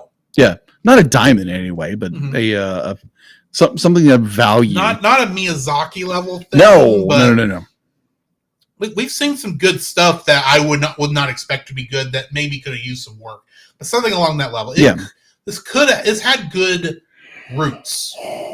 But the plant that came out of it was hot garbage. It was completely disgusting. I like your ice cream analogy. That was good. I tried. What's your second like? My second like, I mentioned before, when the credits are rolling, they're doing behind the scenes of where they're animating it. I enjoyed that. I was like, oh my gosh, we get to see what's actually going on. Yeah, like the character models and everything. I'm like, and the actors acting, the actors doing their most of the voice actors. Yeah, that was cool. I was like, okay, some of them aren't. That was great. I found it very, minus when they would throw the ugly characters from the movie on there. It's like, oh my gosh, talk about your whiplash. Ugh. But that was, I find when you get like peek behind the curtain and what was going on behind the scenes, I find that very fascinating because I love watching the making of or documentaries of films, definitely animated films. I wish they would do that more nowadays. Be like, I think this was the little the best part of the film was the end of it. Not saying be like, I am saying you're not saying your second like is the fact that the movie ended, but no, the parts in the credits where you actually got to see how they made the movie. Yes, exactly. That's my point. It's the end credits and you see the behind the scenes. I'm like, yes, Can we get more of that? Just not the animation, just what they did. That's all I want. Thank you. If Gorgie wanted to do something really cool, take all the behind the scenes stuff and release that. I would watch that all day with an English dub. But it very easily could be that they didn't get actually a lot of that footage. Probably not, but it's still be like they put it on the screen for us to see, and I appreciate that. It's like, okay, at least you did that. Everything else is hot garbage. Yeah. That went down the toilet. Really nasty. My second like for this film actually is Freddie Highmore's performance. This is he's done better stuff. I mean, Charlie and the Chocolate Factory, he did a much better job with. But I mean, given what he had to work with here, I thought he did pretty good. Yeah, with agreed. What he had. Yeah, he had a good high pitched, high energy character that he was able to pull off. Most of my problems with the performance have nothing to do with him, but with the animation. So that's not his fault. Agreed. But yeah, from what I heard from his vocal performance, I thought he did a very good job with it. He felt like the only one that was really trying. No offense. Everyone else, I think, recognized this was a paycheck fairly early on. Probably. So, Freddie Highmore's performance I thought was pretty good in this for what it was. So let me ask you this question. Okay. Do you have a third? I really don't. Okay, fair enough. I don't either. Good. Okay, so let's get into rating this thing. What did you rate it? I'm rating this a 2. Whoa! Wait a minute. You were just comparing this almost to Leo the Lion. I say 2. That's why I was trying to find your defense in that, because you just almost compared this to Leo the Lion. You hated that film. I hated that film. That film is the only film on the podcast that's got a unanimous 0. Yeah, agreed. And if I'm remembering correctly, we gave a couple other ones fairly low that first year also. Lower than 2. So My gut says 2, but if I'm being honest, Okay. probably closer to a 0.5. Oh, 0.5. Okay. 0.5. It's hot garbage, don't get me wrong. And I would not suggest anyone go watch this. Does it offend me like Leo the Lion did? It Fair. does not. Fair. Do I suggest anyone go watch it? No, not unless you're just looking for something to make fun of. Yeah. Because the biggest problem I have really with this film, like I said, you boil everything down to what the biggest issue is. That's just a boring film. Yeah, agreed. Now, Leo the Lion was boring, but it also offended me because of how Mm-hmm. poorly it was made and how it wasn't even, because it wasn't even trying. Yeah, agreed. But yeah, I'm giving it a 0.5. What are you giving it? I'm giving it a 1. Okay. Because there are little aspects of this. Is okay, this was enjoyable to just like, okay, that's there. Again, it gave me no satisfaction. It wasn't even a chuckle. It was like, okay. Be like the its concept I enjoyed. Like you said, I really enjoyed the concept of this. The fact that you could see where the director was trying to go with this and failed miserably. But just looking at it critically and looking at it just retrospectively and giving it a fair shake, at least it's a 1. It's not one of the it's a bad movie. Do not get me wrong. Now, if you want to go and riff on this movie, by all means do it. If you just want to see how bad an animated movie can be, by all means go watch it. By all means. But if you're trying to look for something that's good or anything like that, you're looking in the wrong place. We could probably recommend 10 amazing films that are bad movies. You're yipping up the wrong tree. Yeah. Yipping up the You can't say barking. He's not a dog. No, yeah. And we had some people earlier in the episode on the chats ask, what did the fox say? And I think technically it would have been yip, yip, yip, yip, yip, yip, yip, yip, yip. But anyway. Yeah, but foxes will have different vocals. Yes.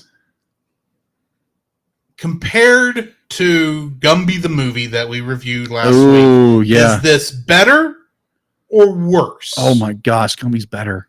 Okay, I agree, Gumby in itself is at least Gumby. You can at least see the passion, love for the series. Yeah, and animated wise, better. Yeah, so yeah, this is definitely worse than Gumby. Definitely worse than Gumby.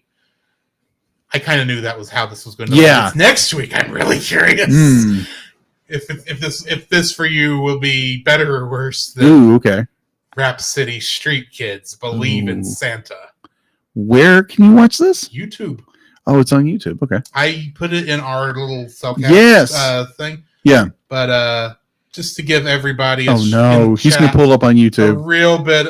bit of a preview. Oh my word! I'm curious because I haven't seen this yet. Don't look at the screen yet. Let me get it set up. I'm gonna try not to. I'm looking at our wonderful chat. Thank you, Bobo. Hang on. Yeah, throw that on the screen. There again, I haven't seen anything. Oh dear Lord. Oh no.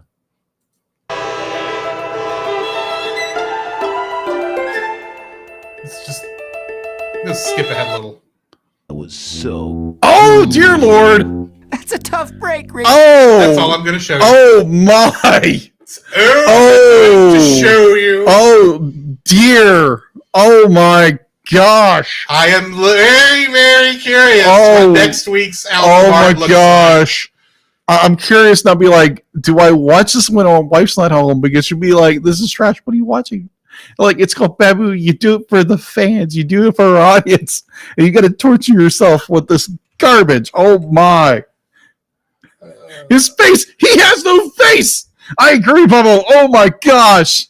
I'd like to point out some voice names in here. Oh no. Jody Benson. I'm not telling you who they're playing. Jody Benson, a.k.a. Ariel. Yes. Nancy Cartwright, a.k.a. Bart Simpson. Mark Hamill, the Joker. Walter Jones, the Black Power Ranger. Oh, wait, Walter Jones in this? Oh my gosh. Paige O'Hara. Oh, what? Paige O'Hara? What? Yes, Beauty. Yeah, Belle. I know. They got this. 2 Disney princesses in this piece of crap. Yes. What? Oh, Yes. what the frick? I understand people need to get paid, but what? Yeah. Oh. Next week's gonna be My gosh, I'm gonna be fun. so be like. So, And all I know about this film is what I watched on Nostalgia Critic. oh He no! called it the worst Christmas film he ever reviewed. Oh my gosh! Wow, Nostalgia Critic. I haven't watched anything of his in a while. Definitely watch this after you watch the movie. Okay then. Because it's a fun little review. Face off. That's all I think of now. Oh my gosh! Very interesting to see how you draw these characters. So when you first watch it, okay, it looks better than what a Fox's Tale. And it looks better. I will say this: A Fox's Tale's animation is better than this, but that ain't why we're watching it. Oh yeah, it's a different style of ugly. This looks like it should be more entertaining, at least. Oh my gosh! So anyway, join us next week for that. I'm still in shock. Oh my gosh! I need something. I need something strong. Well, I can't give you anything too terribly strong, but I can, at the very least, give you the intermission. Okay. Oh, I appreciate that. Give me the good stuff. Give me the good stuff now. I got to bring the thing up. Hang on. Where's the thing? Because for some reason it got closed. What? You closed it? What? I closed Discord. My copy for the thing is. I'm aware. I'm trying to make a pun of it. A while to come up.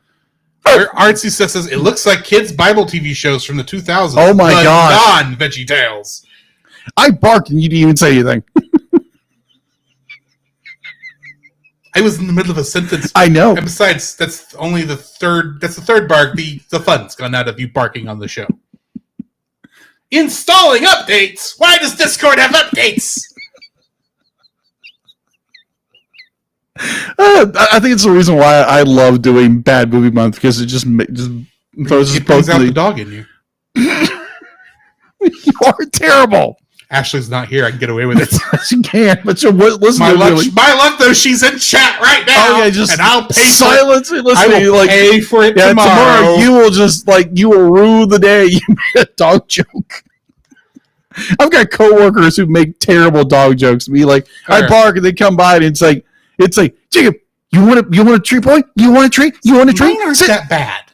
Mine are not. No, that bad. I'm not saying yours is not bad. Be like, I've heard some bad ones. I am not Vegeta to Goldo with you. Goldo? Goldo? Here's a biscuit, boy. You want a biscuit? Oh gosh, yes. Oh my gosh. Here you go. It's like, oh yeah, I forgot about Goldo. Okay, let's just do the intermission. Yes. This podcast is a proud member of Culture Box. Whether you enjoy geeky reviews, comedy, or original fiction, you can open up the Culture Box and find something excellent for your soul. Point your web browser to culturebox.media. This week, we suggest checking out The Rushmore Show. The Rushmore Show is the place for ranking the ultimate top 4 in sports, video games, nostalgia, movies, and so much more. Each week, Andy and Kirk spark engaging discussions and friendly debates, making The Rushmore Show your compass in the realm of pop culture rankings. You can find more on their YouTube channel, The Rushmore Show, where it's all about your top 4 and nothing more. The Cellcast would also like to thank the following patrons: Ashley and Francisco Ruiz. Hi, Roy. PaulJPowers.com. The Monster Island Film Vault. Thanks, Nick. And for the rest of this month, still Artsy Steph. Thanks, Archie. If you would like to have your name shouted out on the show, some special art from Jacob, or an uncut episode, you can donate to us at Patreon on the $5 level, or for an additional $5, i.e. $10, you can make us watch something within reason, and we will review it, and we will even let you come on the show to review it with us. And yes, that does mean some bad stuff, too. Fast forward to beginning of December of this year. Thank you, Nathan. We love you. But you can also do some good stuff like we had just a couple Yes, weeks with Artsy. ago. So yeah, do that. Granted, all these will be for 2026 because 2025 is all bought up. Full. But next year, Definitely do that. Also, check out our Redbubble store for our merch or T-shirts, stickers, all that kind of good stuff. And of course, check out Jacob when he starts back streaming on his Twitch channel, Like an Artist. And then check me out on the Cellcast Gaming for gaming stuff on Tuesday nights. I will probably be starting up this Tuesday since I will have Monday to refresh myself on how to actually do all that. Okay. But yeah, join us for that.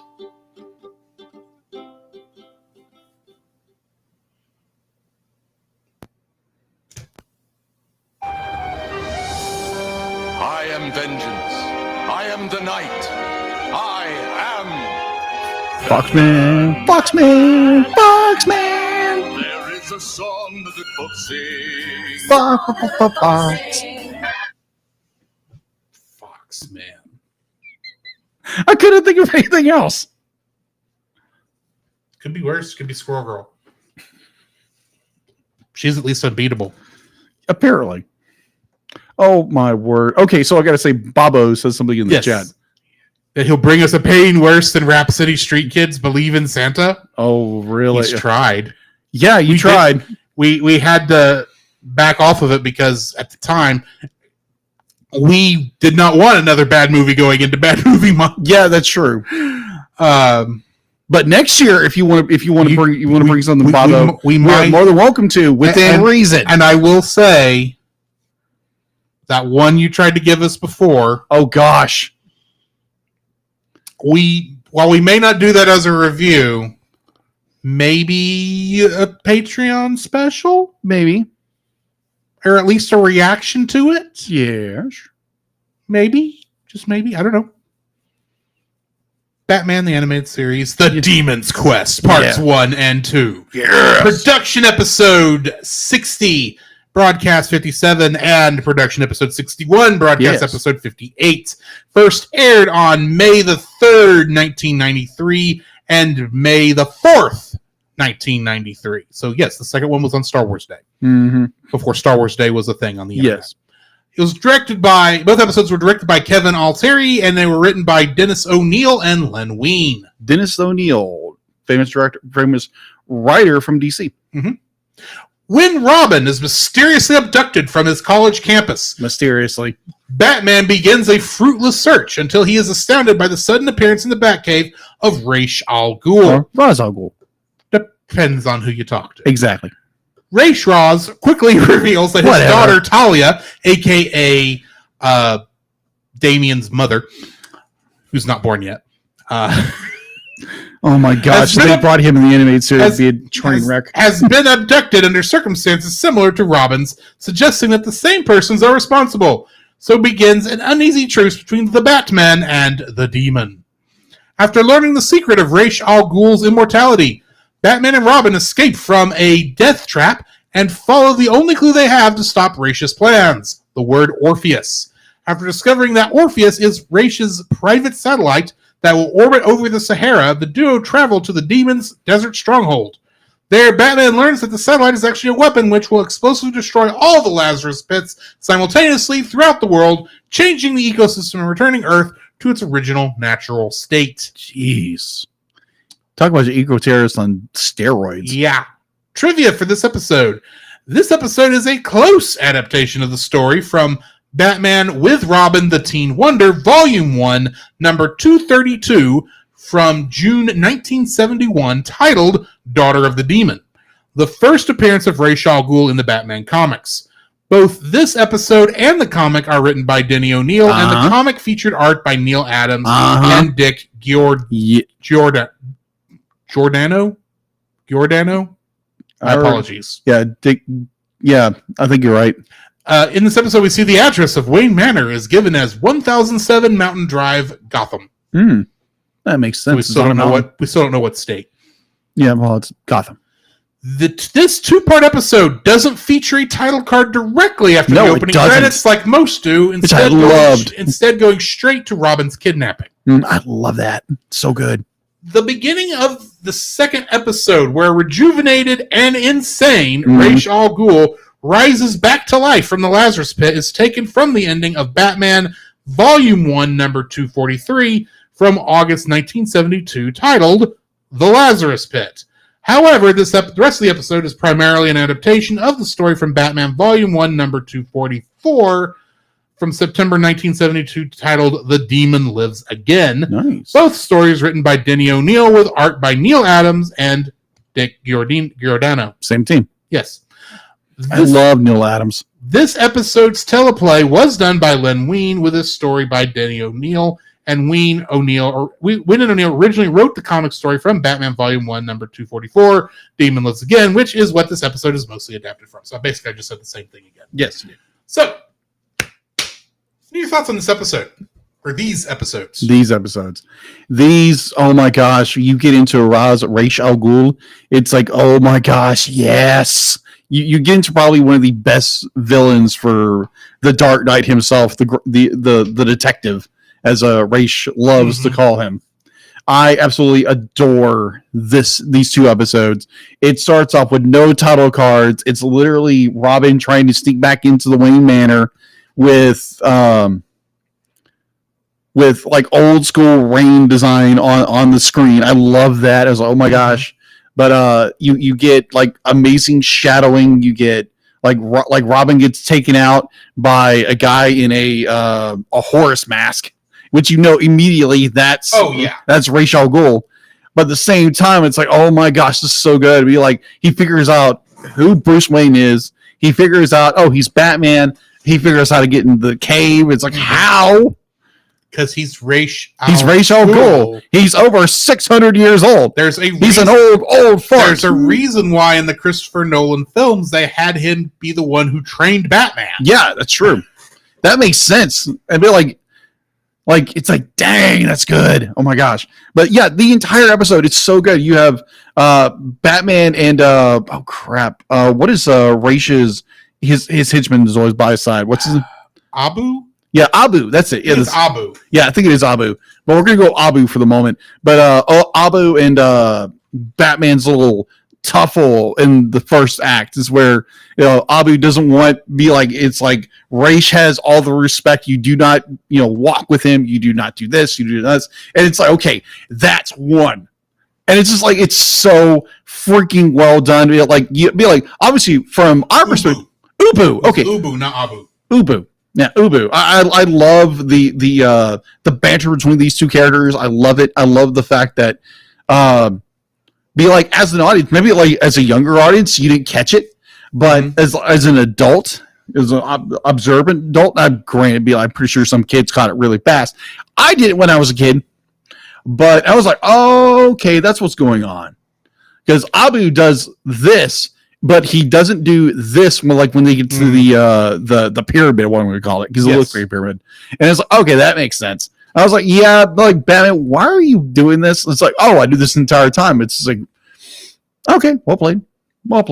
Like, so here's a fun little fact, and I'm curious if you feel the same way with me on this. Okay. I think this was the when I would have watched the show originally, because I do remember parts of this. Okay. From when we were kids. Yeah. I would be willing to bet that this episode was the first time I'd ever heard the word infidel. Oh yeah, probably. Yeah, you're right. Probably. We've heard it a lot more since then. Yeah, but at that time this would have been the first time I would have ever heard of it, and so I can tell you, I would not have been able to place what region this guy was from. Yeah. At the time, now I watch and go, of course it's in the Sahara. If it wasn't there, it'd be in the Middle East. Yeah. Where his high desert stronghold is. Desert stronghold. One of the two places. And the Sahara is the more likely the kids will recognize the name. And you're not going to make those people mad there. That is true. Plus, it kind of had an Aladdin vibe. It did. To all the clothes. Yeah, it's just more like, which would be the Sahara. So. Exactly. But overall, I enjoyed the mess out of this. Is the fact to be like, it ends with Ra's al Ghul dying physically and theoretically, dying. Ra's al Ghul doesn't die. He just gets thrown back into the Lazarus pit. Yeah, literally, we see him be submerged in the Lazarus pit, jump forth, and raging lunatic mad. I was like, oh, I love this because I watched the Fox fox's tail, and now you shall all die. That's how I feel the end of this one. Like, oh my gosh, like Joker and Roz is like, you know, who's madder? But it's like part one ends perfectly well. I think as a child audience, you're trying to discover what's going on. Obviously, Batman the detective knows what's going on. Mhm. They're like, oh yeah, I picked on like you know the first moment you walked in. It's like, yeah, you're the one who did this. Yes. But yeah, Beal, I'm just going to let you lead me to where I need to be. And Plus, there's the simple fact that there was twice where Batman walked in front of Raish and Ubu yeah, called him infidel and knocked him off. But the time that whoever walked in was obviously going to be the first one hit, they had no trouble with Batman going in that door. Exactly. So it's like, yeah. I wonder if all this Context is above clues. board. Yeah. It's Ra's al Ghul. It's Ra's not al Ghul, above obviously. board. Everything is to his design, his plan. Yes. So you have part one, which is more the adventure, you know, what's going on, Mhm. and then you get two is more okay. We have to disable and foil Ra's al Ghul. However you pronounce his name, his plan to destroy the world, which is like, okay, this is great. And I love how this movie, I want to say movie, but it's not a movie. Yes. I need a reanimation of this where Ra's al Ghul and Ubu are replaced by Pinky and the Brain. You're not kidding. That makes sense. That totally makes sense. The brain and the idiot. Or is the idiot actually the brain? We've not really gone into a lot of Pinky and the Brain talk on this No, show. we haven't. But I'm still of the thought that, you know, the theme song says one is a genius and the other's insane. What is the definition of insanity?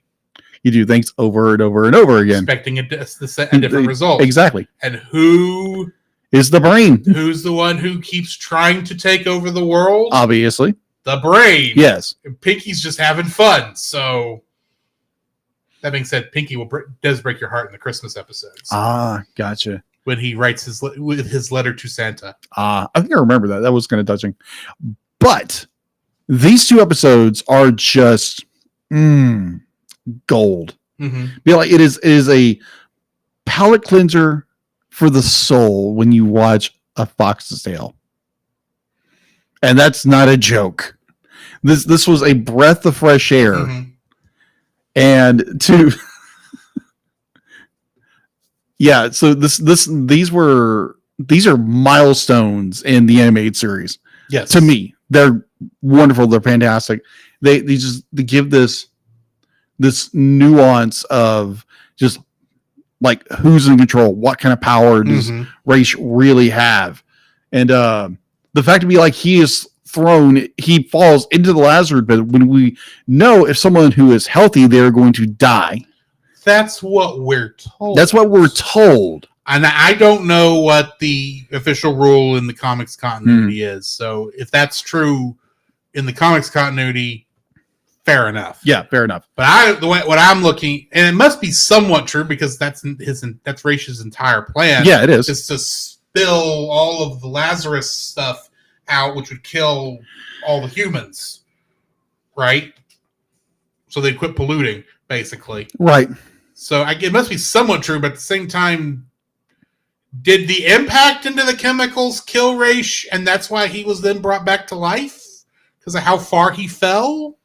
Is that the excuse we're using? Could, but it's a good cliffhanger. It's a good cliffhanger, but granted, this is also like the fact that the Joker's never dead either. Darth Vader's never dead.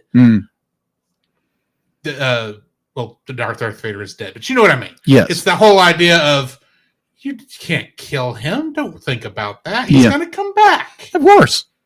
But it builds good tension in the very end. You get this nice cliffhanger. It's like, oh, he's not dead. He's just more insane. Yes. Well, for a couple minutes, and then he'll compose himself and go, now how shall I take out the detective? Yes. This time. Yes. In the third episode he's actually in. because he's in another episode. Yes. But we'll get there when we get there. Yes. Yeah, I would say this is a good fun. Yeah. Couple episodes. It's the only one where we've been world hopping. We've seen more of the world. This is the first world we've seen traveling. any of the world really besides Gotham City, with the exception of that one where Bruce gets kidnapped and put in that sweat work camp somewhere. Oh yeah. Besides that one, this is really the only one where we've seen the world, and then makes you wonder when you know the rest of the continuity, which grant they weren't thinking about this at the time. Where was Superman? That's true. He's around here somewhere. Yeah. You know what the first act reminds me of? Indiana Jones. Yeah. It's got the exact same vibe. They use a lot of the same iconography and everything just done in this style, which I love. It's so well done. I love it. Yeah, that's why for the cover art, we have our lovely little fox from our movie wearing Ra's al Ghul's cape. Even though when I first looked at it, forgetting that Ra's al Ghul was in this episode, I was going, why is he wearing Dr. Doom's cape? So next week, with Rhapsody Street Kids, Believe in Santa. Oh, my word. We also have, for Batman, his Silicon Soul. Oh, yeah, the robot one. And Fire from Olympus. Oh, wait a minute. Hold on. Isn't that the one who got the guy he thinks he's Hercules? No, Zeus. He thinks he's Zeus. I will double check for you real quick. Probably. Yeah, it's the guy, it's the billionaire who thinks he's Zeus. Because I watched this probably 2-3 years ago. Yeah, Maxi Zeus. Maxi Zeus. I mean, it's not out of this world. I mean, 1966 Batman had a guy who thought he was King Tut. True. So, join us next week for those. You have anything to add before we kick out of here? Okay, so I do want to say this. So after watching a Foxtail, be like in bad movie mode, like most of the time, you need a palate cleanser. And like I said in the episode, be like, it wasn't Batman. Actually, it was the movie behind me, which is Star Trek Into Darkness. So I was like, you know what? I need an action movie for a good action. Now, granted, I understand Drew is not the biggest fan of this movie. I have issues, but I'm not going to fight you over it. Yeah. Because it's all better than Star Trek V: The Final Frontier. And Star Trek Section 31. Which I remember, we had that conversation. The Trekkie goes mental and is like, what are you doing to my series? My franchise. What are you doing? You don't know how weird it is to be happy that there's a worse movie than Star Trek V. Oh, my word.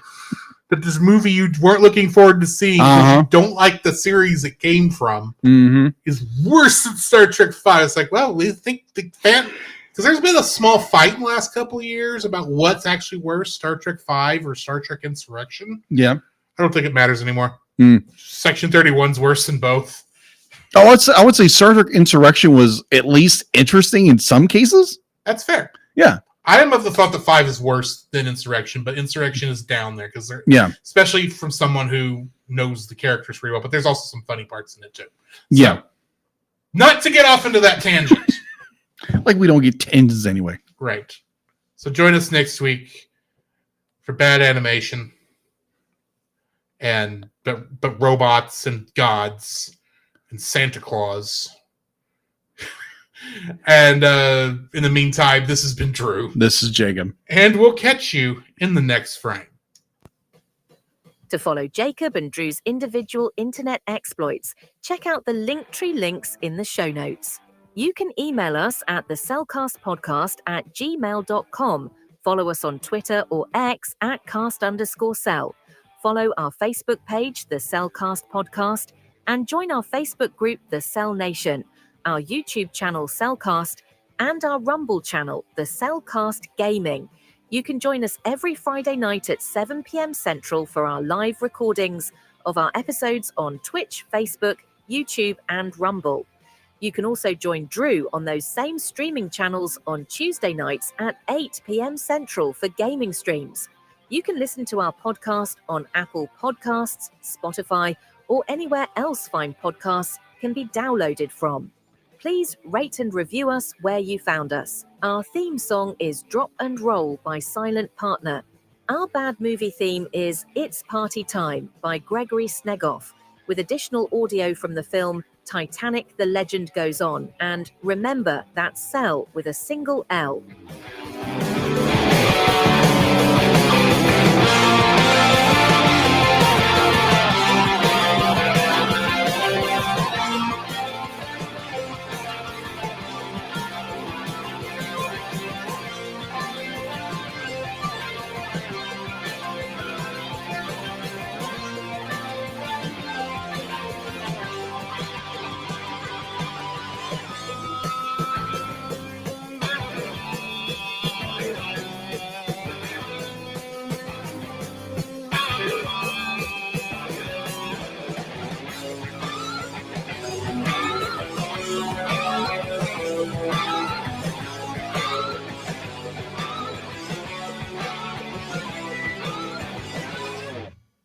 You know, it's not often that you watch a movie with woodland creatures and you kind of want to see that fox's tail on somebody's wall. Oh! At least it won't move. You never know. That, oh my gosh. That went dark really fast. And that's the end of the episode. Thank you all for joining us. Oh my word. Yeah. Thank you again so much. Yeah, we're not going to Reddit. Going to Twitch. Because I got to raid somebody. I have felt twitchy all day, let's be honest. The dog wanted to come out and play most of the day. Let's say that. Twitch your Not body. us. Twitch your body. I don't know. Let's see. Book Gaming, Random Encounters, Aki and Fam. I'd go to Book of Gaming, but it looks like he's away at the moment. Let's just go there. We hadn't been there in a while. Yeah. It's like he's playing Illusion of Gaia. Gaia. So say hello to him when he gets there. Yes. I'm sure he just ran off to the bathroom. Probably. But thank y'all once again for joining us, and we will catch y'all next week for Rap City Street Kids. Oh my gosh. Believe in Santa. Oh my word. This is going to be a headache. Okay. We're off. That is oh my gosh. I love Bobo's like, come back next week for screaming and crying. That's what it's. It's bad movie month. We shouldn't be surprised. No, oh my gosh. Oh my word. So here's what the remote. Yes. Remote. So here where I was slightly getting confused about the two films. Because for some reason, I was getting Insurrection and Nemesis mixed up. Oh, that's fair. Nemesis actually is a very good film. Yeah, Nemesis is a good film. Like, I was like, wait a minute, did that happen in that film or this one? Because I was thinking the Riker film, the Riker Remover was in Nemesis. No, Riker Maneuver is an Insurrection. Oh, okay. Because he's got command of the Enterprise. Yeah. Yeah, well, Jean-Luc. Picard's leading the Insurrection. Yeah. Yeah, that is not a very good film. Like, yeah, that whole scene with Riker and the Riker move, it's like Riker Maneuver. Like, that was cool. Minus the, like, oh, give me out of there's a controller. And you're sitting there going, there's a joystick on the Enterprise. It's a 24th century starship. Why does it have a joystick? I mean, that would probably work better than touchscreen controls, but yeah, still a joystick. And it looks like they bought the joystick from Walmart. It does. It looks that joystick was not made for that production. No, it wasn't. It just like it was a cool reveal and everything, but it was like, oh my gosh, like it's like